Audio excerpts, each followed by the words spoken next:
Hello friend, good morning. Welcome to my Suraj है chemistry YouTube channel. आज हम class 12th की बिलियन चैप्टर का पांचवा वीडियो प्रोवाइड करने चल रहे हैं, जिसमें हम पढ़ेंगे बिलियन की सांद्रता को प्रदर्शित करने वाली विधियां कौन कौन सी थी। उसमें हम पढ़े थे मोलरता और मोललता। आज हम पढ़ेंगे नॉर्मलता। क्या पढ़ेंगे? बिलियन की सांद्रता को प्रदर्शित करने वाली विधियों में कौन सी विधि? नॉर्मलता विधि। कौन सी? तीसरी विधि नॉर्मलता।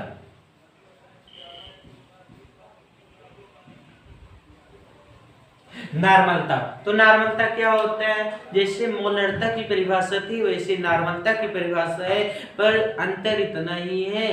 क्या? वहां पे ग्राम अणुओं की संख्या थी, यहाँ पे ग्राम तुल्यांकों की संख्या होगी। क्या होगा? 1 लीटर बिलियन में उपस्थित विलेय के ग्राम तुल्यांकों की संख्या नॉर्मलता कहलाती है। क्या होगा? 1 लीटर बिलियन में 1 लीटर बिलियन में उपस्थित 1 लीटर बिलियन में उपस्थित विलेय के ग्राम तुल्यांकों की संख्या,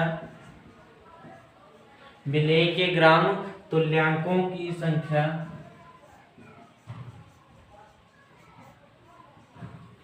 1 लीटर बिलियन में उपस्थित विलेय के ग्राम तुल्यांकों की संख्या बिलियन की नॉर्मलता कहलाती है। बिलियन की नॉर्मलता कहलाती है। क्या? 1 लीटर बिलियन में घुले हुए या उपस्थित विलेय के ग्राम तुल्यांकों की संख्या क्या कहलाती है? नॉर्मलता कहलाती है। इसे कैपिटल एन से प्रदर्शित करते हैं।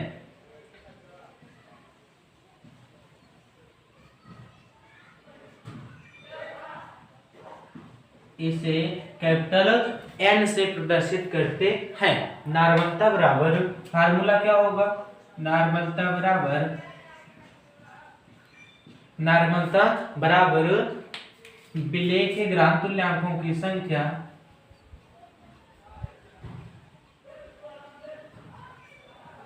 विलेय के ग्राम तुल्यांकों की संख्या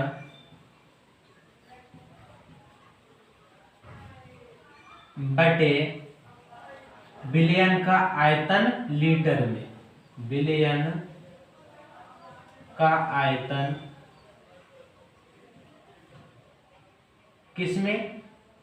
किसमें? लीटर में। जो बिलियन का आयतन है किसमें? लीटर में। तो आपको जो न्यूमेरिकल मिलेगा उसमें विलेय के ग्राम तुल्यांकों की संख्या नहीं दी रहती। वहां तो विलेय का द्रव्यमान या अणुभार ऐसा दिया होता है। तो विलेय के ग्राम तुल्यांकों की संख्या कैसे निकलेगी?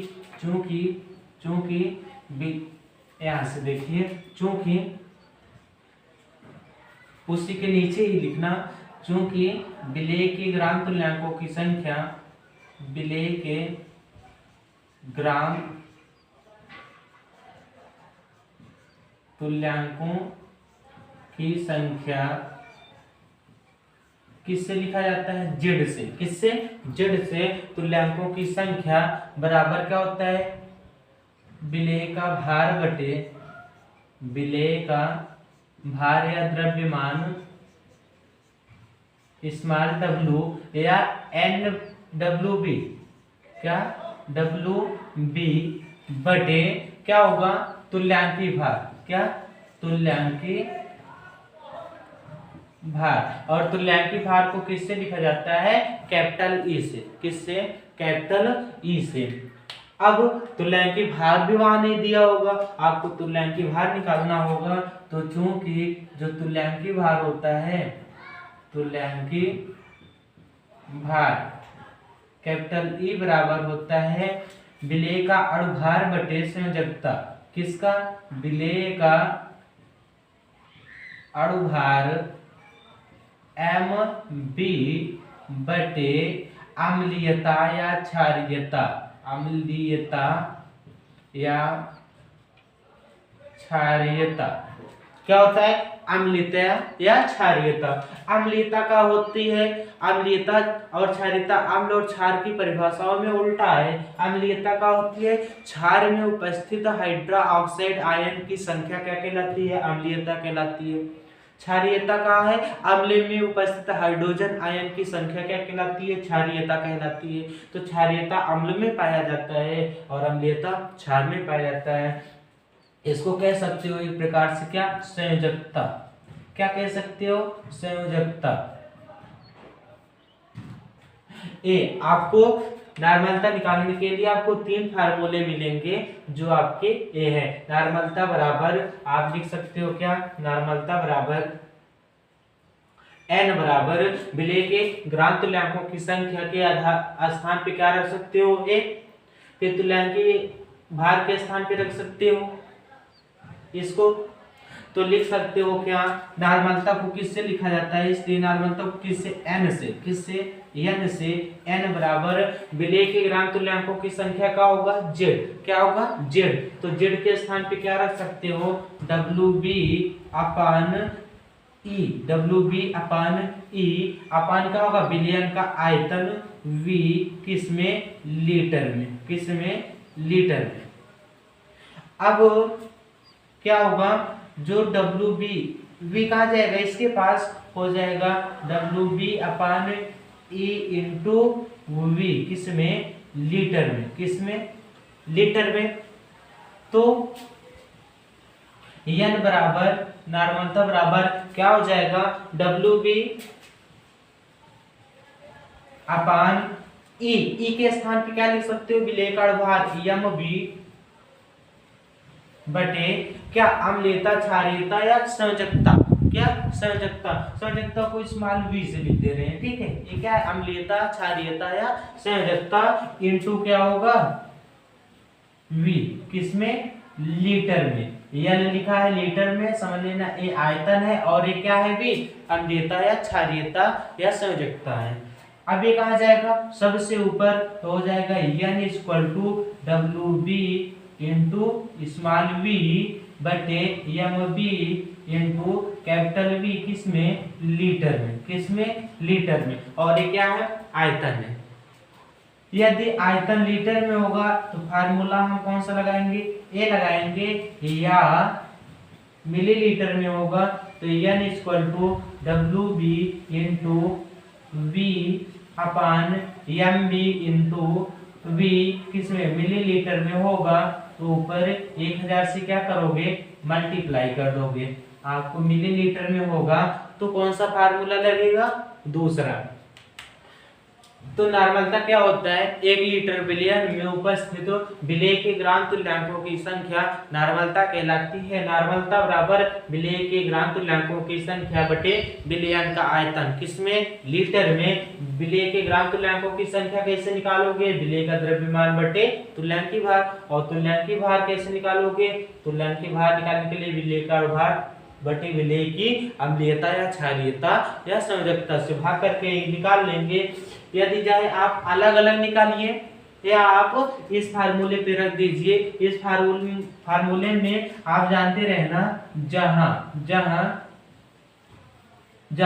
WB क्या है? WB का क्या है? WB है विलेय का द्रव्यमान। क्या है? विलेय का द्रव्यमान। क्या है? विलेय का द्रव्यमान। स्मॉल v क्या है? अम्लीयता, क्षारीयता या संयोजकता। किसकी संयोजकता? विलेय पदार्थ की संयोजकता। MB क्या है? विलेय का अणुभार। क्या है? विलेय का अणुभार। V क्या है? V लीटर में है। क्या है? आयतन। किसका? विलयन का। विलयन का क्या है? आयतन है।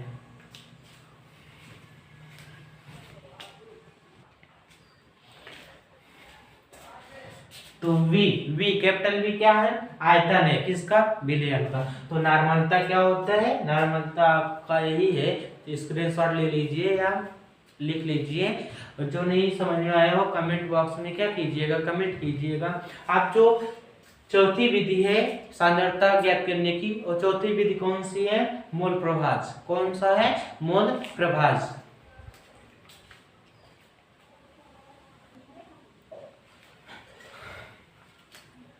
अगली विधि है, चौथी विधि है मोल प्रभाज्य। किस विलयन में उपस्थित किसी एक विशेष घटक के मोलों की संख्या तथा विलयन में उपस्थित समस्त घटक के मोलों की संख्या का योग का अनुपात जो होता है मोल प्रभाज्य कहलाता है। क्या? विलयन में उपस्थित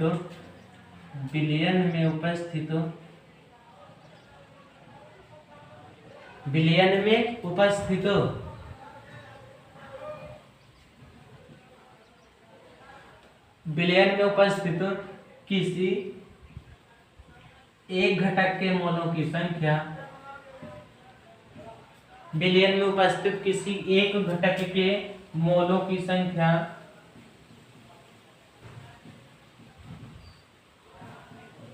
तथा विलयन में उपस्थित किसी एक घटक के मोलों की संख्या या किसी विशेष घटक के मोलों की संख्या तथा समस्त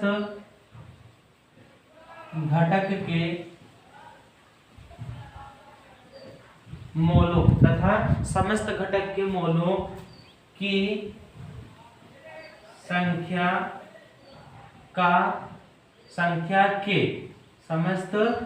के मोलों की संख्या के योग के अनुपात को मोल प्रभाज्य कहते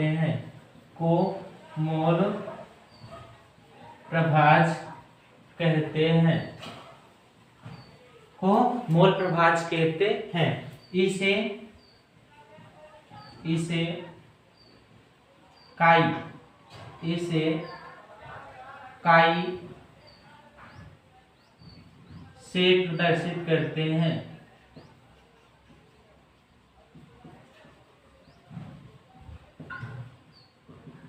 इसे काई से प्रदर्शित करते हैं। या जाई भी कहते हैं इसको।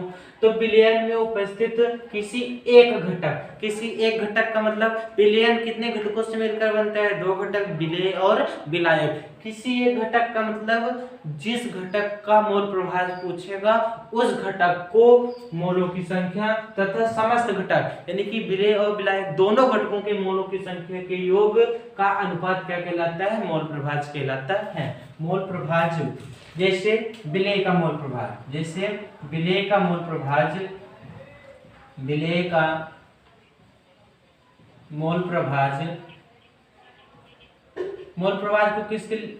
प्रभाज्य बराबर क्या होगा? विलेय के मोलों की संख्या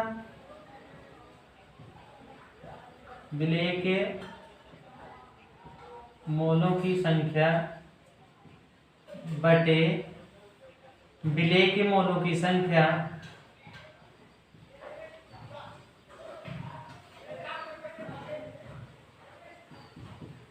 प्लस विलायक के मोलों की संख्या।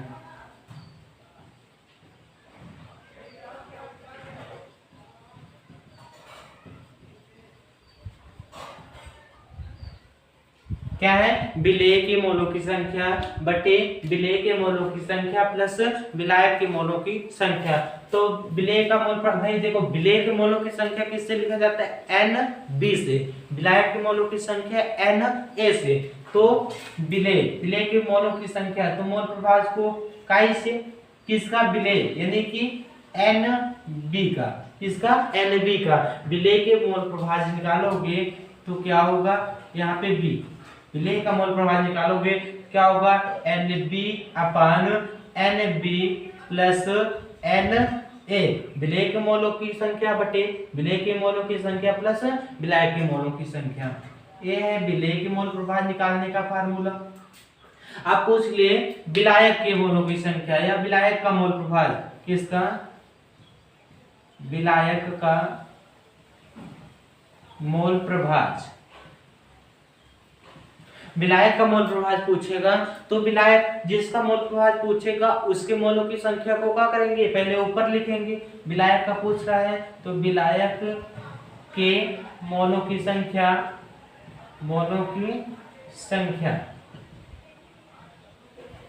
बटे क्या होगा? विलेय के मोलों की संख्या, विलेय के मोलों की संख्या प्लस विलायक के मोलों की संख्या।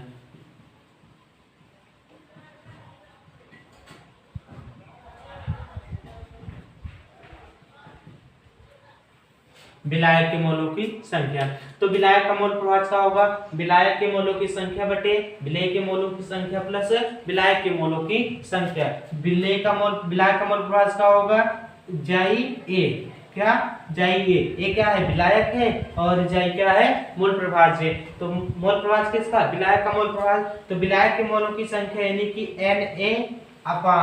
Na/अपान विलेय के मोलों की संख्या Nb प्लस विलायक के मोलों की संख्या क्या होगा, Na। ए है किसके लिए, विलायक के मोल प्रभाव को निकालने के लिए। तो आपको दो फार्मूले मिलेंगे। अब आपको डिफिनेशन समझ में आ चुका होगा कि विशेष घटक किसी एक घटक की बात क्योंकि जिसका पूछेगा, विलेय का पूछेगा तो विलेय के मोलों की संख्या को पहले ऊपर लिखेंगे, विलायक का पूछेगा तो विलायक के मोलों की संख्या को पहले ऊपर लिखेंगे।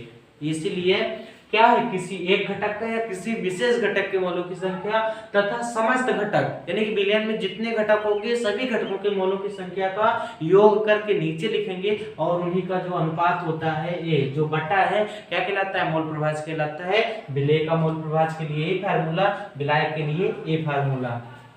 तो आज की क्लास यहीं तक। आपको नॉर्मलता और मोल प्रभाव अच्छी तरह समझ में आ चुका होगा।